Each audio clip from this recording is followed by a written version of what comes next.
Who instituted Taraweeh? Where did it begin? It is narrated in the authentic books of Hadith and Sahih Bukhari and others that our Prophet sallallahu alaihi wasallam one night in the nights of Taraweeh, he prayed in the masjid on his own. There was no institutionalized Taraweeh. He prayed on his own. And some people were also praying. And so when they saw him pray, they prayed behind him. It was not announced. It was not something that a call came out, the adhan was given. No, he happened to be praying tahajjud, qiyamul layl. The people behind him saw him pray. And so they just decided to join. News spread the next day. And more than double, it is said, the people came. So the masjid was very much full. And when the Prophet ﷺ came out to pray, and he prayed the Qiyamul Layl, so the people behind him also prayed. Then on the third night, the news spread across the whole city, and the masjid was jam-packed. The masjid was full of people. Then the Prophet ﷺ did not come. And the whole night went, and he did not come. Then he came out at Fajr, and the masjid was still there. And he said to them, I knew you were here. I wasn't sleeping. I was praying tahajjud at home. I knew you were here.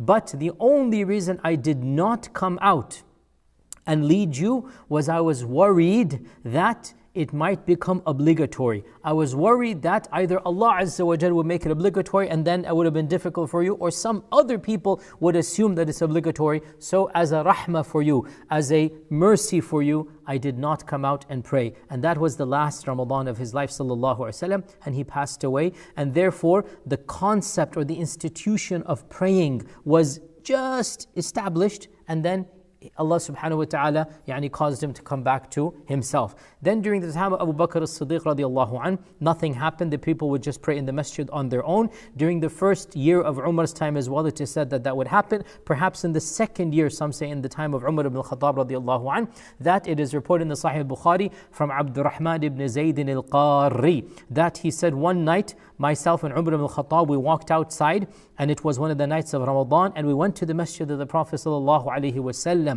and we saw groups of people praying on their own or in small jama'at. Somebody's praying on his own, somebody's praying with one imam, somebody's praying with a small group, and they're all in the masjid, helter-skelter, split up. And so Umar ibn al-Khattab said, I feel that we should combine all of these people upon one qari. And he then decided to choose Ubay ibn Ka'b, who was one of the main Qurra. Our Prophet ﷺ said that whoever wants to learn the Quran, let him learn from one of four. And number one on the list was Ubay ibn Ka'b. So Ubay ibn Ka'b is considered to be the Qari of the Sahaba. And many blessings are mentioned about Ubay. I have a life story about Ubay. You can listen to him, listen to that online. And then the next night, Ubay was leading, and the entire congregation was in one jama'ah. And Umar al-Khattab was very happy. And he said, نِعْمَ الْبِدْعَةُ هَذِهِ. What a great new thing that we have done. And this is a deep theological controversy. What did he mean it, etc. I've given another lecture about that. I don't like to, it's not something I like to do to encourage you to listen to other lectures, but I don't have time to go into all of these other tangents. I have given an entire lecture about the reality of bid'ah or innovation between the various philosophies and schools out there. And so you can listen to that talk. And this narration of Umar ibn Khattab plays a very crucial role, because he said, what a great bid'ah is this, ni'mal bid'atu hadi. What did he mean? How has it been interpreted? That is a different topic. But for now, we understand what he is saying is that yesterday everybody was helter-skelter. Today everybody is combined in one jama'ah. What a great thing that it is. And then he said, وَالَّتِي يَنَامُونَ عَنْهَا أَفْضَلْ مِنَ الَّتِي يَقُومُونَ. Those who are sleeping right now are better than those who are praying.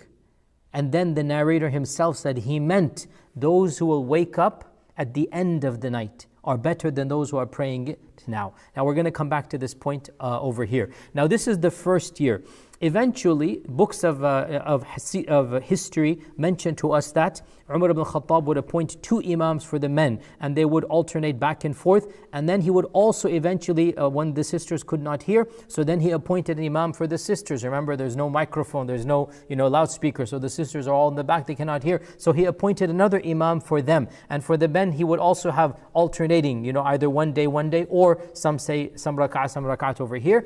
And when he instituted Taraweeh, He instituted it upon what the Prophet ﷺ himself used to do, as Aisha says, that he never prayed more than 11 rak'at a night. And so it was 8 rak'at of Taraweeh and then 3 rak'at of witr, that is a total of 11. However, towards the end of his khilafah, after a few years, because Umar al-Khattab was the Khalifa for 10 solid years, remember. And so towards the end of his khilafah, sometimes in the middle of his khilafah, he changed 8 and he made it 20 raka'at with witr to make it 23. Why did he do this?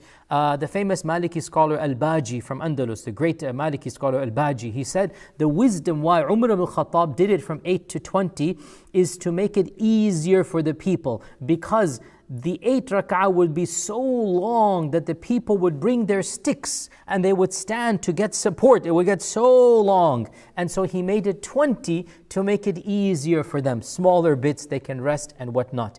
And when he made it 20, they also began another habit or a custom that goes back to the Prophet ﷺ. What is this custom? Aisha says that the Prophet ﷺ كان يصلي أربعا فلا تسأل عن حسنهن وطولهن ثم يصلي أربعا فلا تسأل عن حسنهن وطولهن ثم يصلي ثلاثا. The Prophet ﷺ would pray 4, then he would take a break. Pray another 4. And she said, don't even ask how beautiful and long they were. Beautiful and long. That's the point of Taraweeh. Then he would take a break. Then pray another 4, 2.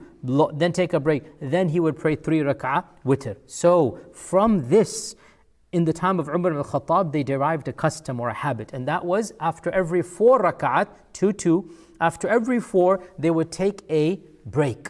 And this break or this rest in Arabic, it has a word, and that is tarweeha. Tarweeha means an interlude. Tarweeha means a break. And the plural of tarweeha, taraweeh. And so Taraweeh means multiple interludes or multiple resting breaks. That's what the meaning of Taraweeh comes. And this is why the Taraweeh prayer was called Taraweeh. And the earliest person I could find, FYI, who said this was the famous Hanafi Imam al-Sarakhsi in his Kitab al-Mabsut. He says that Imam Abu Hanifa explained why they called it Taraweeh, and he mentions this point that they would rest after every 4 rak'at. And Abu Hanifa, rahimahullah, passes away in the year 150 Hijrah. So he's talking about what he heard from his teachers, who are the Tabi'un, and they are learning from the Tabi'un and the Sahaba. And so this notion of Taraweeh being that which breaks into various after every 4, this is something that goes back to this name Taraweeh. Now, the people of Medina began praying this 20 raka'at. And why 20, by the way? It does not appear that there's any particular reason or wisdom why Umar ibn al-Khattab went to 20 rak'at. It's just a number that was more convenient. Perhaps he wanted to double to 16, then go 16 is, I don't know, we're just assuming. Nobody knows why it was 20, but Umar ibn al-Khattab did institute the number 20. And this custom then spread to Mecca. From Medina, it started obviously because the caliphate was in Medina. Umar al-Khattab lived in Medina. It then spread to Mecca. And within a few years or generation, maybe at the very max a generation, the people of Mecca would do something else. SubhanAllah, this is what happens when you're in Mecca. That after every 4 rak'at, during that interlude, that break, you know, we called it Taraweeh, means the tarweeha or the breaks. After every 4 rak'at, there would be that break. And so people began standing up and doing tawaf in that break and then coming back to continue the Taraweeh. Okay? Now somebody can say, how can they possibly do tawaf in a break? And we respond that realize that when there is no rush and no crowd, it is very easy to do tawaf very quickly. And subhanAllah, I mean, you know, I have done more umrahs than I can count. Yani literally, alhamdulillah, may Allah accept, more than 1,000 umrahs I have done in my life.